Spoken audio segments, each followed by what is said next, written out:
What's going on, y'all? In this video, I want to talk about why it's not them, it's the stories you tell yourself about them.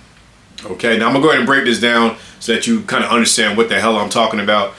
All right, so I was at work today, right? And it's one of my coworkers' birthdays. Now, she was not working, but she and her man, they came in to kind of, have a mimosa and just kind of, get some time to herself away from their kids, right?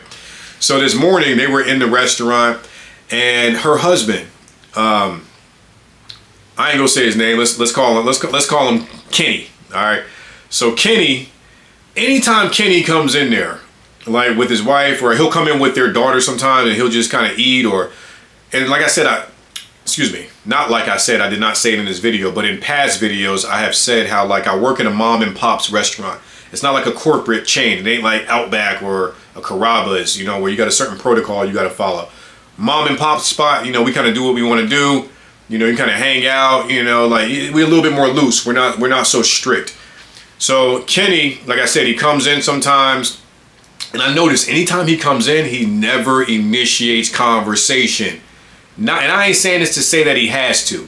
He don't got to initiate conversation with me. But I've learned about myself over the course of my life that a pet peeve of mine is when people don't speak. All right? When people enter a space and you don't say hi. You don't say, hey, how you doing, man? What's going on with you? Man, that's a pet peeve of mine. And Kenny has a tendency to do this all the time. Not just him. There's a couple of boyfriends or husbands of some of the people that I work with that do the same thing, right? And it's probably more of a personal thing. It's probably, one of my things that I need to work on. But I wanted to bring some attention to this, and I wanted to highlight this. So I noticed it this morning. I noticed, like, I'm working, and it's a lot of stimulation in the restaurant at this time. Everybody's wishing, my coworker happy birthday, good to see you. And Kenny's just kind of, standing there like he always do. And I'll be like, yo, what's up, Kenny? Like, he won't say nothing unless I say it first, right? And hey, it is what it is, right? And I remember at one point I was like feeling this kind of internally, man, that dude get on my nerves. And it's like, why does he get on my nerves? Oh yeah, because he don't speak. And like, I actually mentioned this to one of my coworkers, like, man, what's up with Kenny? Like, Kenny don't never say what's up. Like, he don't never say, yo, how you doing? Like, to me, it's such a natural thing to do. And it's not just because I work in the serving industry. I'm naturally a personable type guy. And almost it comes off to me as kind of rude when you don't speak. And now, like I've said in some other videos before too, I work in a very white area, okay? And being one of the only brothers, I feel like I'm the only brother at the place that I work. The only black person in general.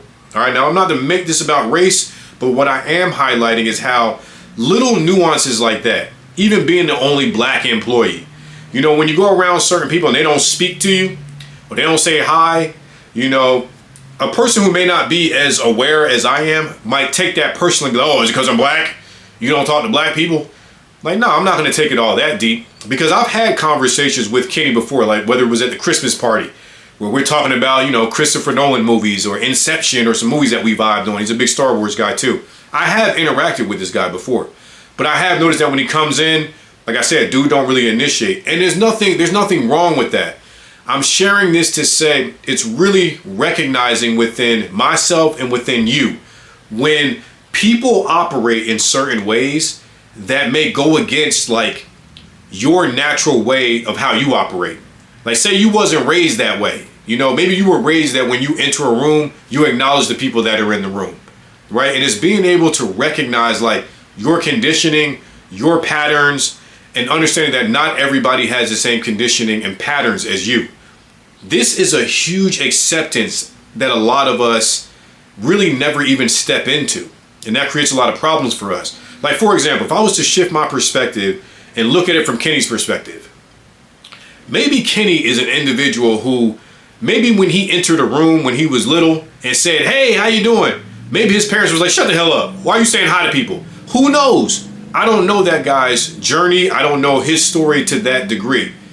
But what I'm saying about shifting perspective of things, when you can do that, and you can put yourself in somebody else's shoes and really understand, like, look, just because Kenny didn't say hi to me, and just because maybe he doesn't say hi to me, to not take it personally, and maybe that has something to do with his upbringing. Maybe it has something to do with how he moves through the world.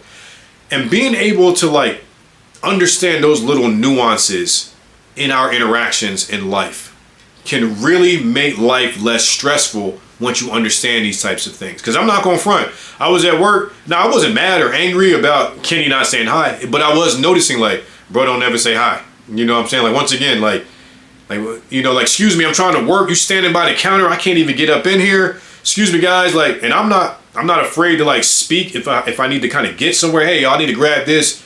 But it makes it a bit easier if everybody speaks. Now, again, I'm getting off on this tangent, and you can tell that this is one of my pet peeves because I keep circling back to this.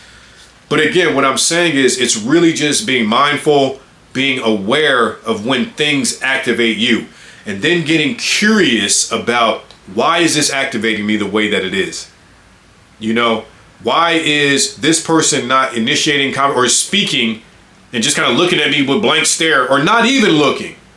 That's another thing. Like, you be in a room in the same space with somebody, like almost like shoulder to shoulder with them, and they don't acknowledge.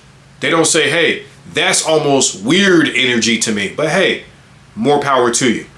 I try to work on not taking things personally myself. But again, I'm sharing this to say that a lot of our interactions, a lot of things, a lot of problems that we may create, they start from the stories that we tell ourselves in our head. Okay?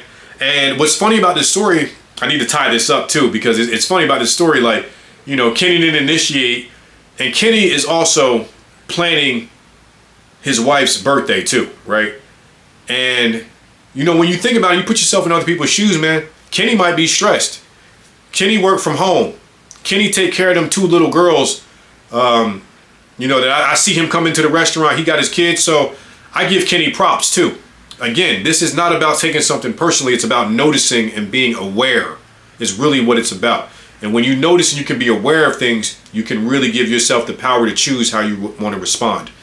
So what I was saying is Kenny, and I'm all saying, yeah, Kenny don't initiate, Kenny don't do this. I walked over to Kenny at one point just to check on him because he was sitting at a table. His girl wasn't there, and I was like, hey man, you doing all right? You need a water or anything? He was just drinking a beer. He's like, nah, man, I'm all right. He's like, you coming over to the slide today? Because that's really what it is. He got a water slide for his lady, right? And I thought that sounded so fun and so cool. They got kids, but also it's like a 20-foot drop I'm hearing into like a water slide. I was like, yeah, that sounds fun. And they got the land and the property to do it. So I know my man is probably stressed about, you know, he's getting things in order. He still works from home, taking care of his girls. So it's really like I say, it's really important to be able to put yourself in somebody else's shoes sometimes. That's what I had to do in this situation too. Like, yeah, the story that I'm telling myself for this few moments is like, bro, don't ever say anything. Bro, get on my nerves. Why he don't ever speak? What's wrong with this dude, man? Who raised this dude? And then when I walked up to him later, and he was like, man, you coming to the slide? I was like, man, I don't know, man. I got to go sit down and talk to this doctor about my MRI, man. I got to see if I need surgery or not. He's like, all right, man, well, you know, it's there. And that right there, I was like, it's those moments where you're like, see, them stories you be telling yourself have you in a whole nother pocket, a whole nother frequency of negativity, of overthinking, of why is it like this? Why is it like that? Why did this person say this? And that's what I'm saying. It's like your thoughts and those stories, man, they can take you on a whole nother tangent, a whole nother wave. And then you may interact with that person and it's almost like, yeah, I just had something on my mind, man. I wasn't trying to ignore you, you know, or nah, but it's just how I am. I'm just an introverted individual. So it's those things, man. It's just being mindful that, be mindful of the stories that you tell yourself about any given situation. Seriously. Okay, because a lot of us going through life like, no, these people don't like me. These people don't respect me. Why can I get no respect? Really? It has nothing to even do with that. Really, it's just a story you're telling yourself in your head about respect and what it should look like and why you're not getting it. That's what you need to really work on. Become more curious about the stories that you're telling yourself about any given moment, about disrespect, about people's attitudes. Somebody said something to you a certain way. Be curious about why that's hitting you a certain way before you go and check this person. Oh, you did this and said this to me, because you may be reacting to something that has been going on within you since you was a kid and don't even know it. And you may be overreacting to these types of things. Why don't they do it this way? Why don't they say this to me? Because that's not how they operate. Okay? And maybe you need to get more curious and do a little bit more soul searching within yourself and find out, why is how that person moving? Why is it that the way they move hits you that way? That's really the question. Get more curious about the stories that you tell yourself. Because like I said, man, it's not about them. It's about the stories that you're telling yourself about them. All right. So I just want to make this quick video. Before I leave, if you got any value out of this video, please smash the like button. Also, don't forget to subscribe to the channel so you know when I make more videos just like this. And if you're into this type of discussion, if you want to dive deeper into this, understanding yourself, understanding those stories that you tell yourself in your head and why they affect your life the way they do, so that you can get more control, you can have more self-mastery, and not let the moments get bigger than they need to be. If that's something that sounds interesting to you, then use the link in the description and book a one-on-one call with me, all right? Otherwise, that's all I got for you in this video. If you enjoyed this video, make sure you check out this video right here on the screen. YouTube thinks you'll enjoy this one as well. And I will see y'all in the next video. Peace!